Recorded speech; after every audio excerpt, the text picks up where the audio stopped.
Michel Mallory passe son enfance entre le village corse de Monticello et l'île Rousse. À 8 ans, il découvre le continent. Adolescent, il poursuit ses études à Bastia, tout en vouant une véritable passion pour le football au club de Bastia.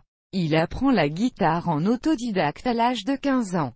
3 ans plus tard, en 1959, Michel Mallory débute dans la chanson.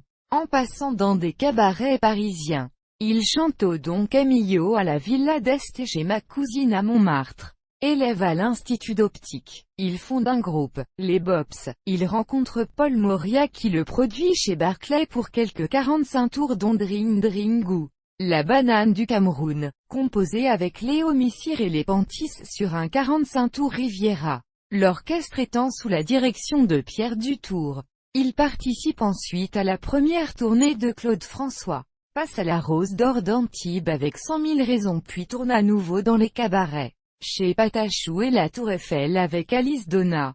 Cette rencontre avec Alice Donna l'amène à renoncer temporairement à son rôle d'interprète après avoir à la fin des années 1960, tenté en vain une carrière de chanteur sous le nom de Thomas Libéry. En 1974, Michel Mallory enregistre Le Cowboy d'Aubervilliers, une chanson qui obtient un certain succès. Michel Mallory écrit ses premières chansons pour Claude François et Sylvie Vartan.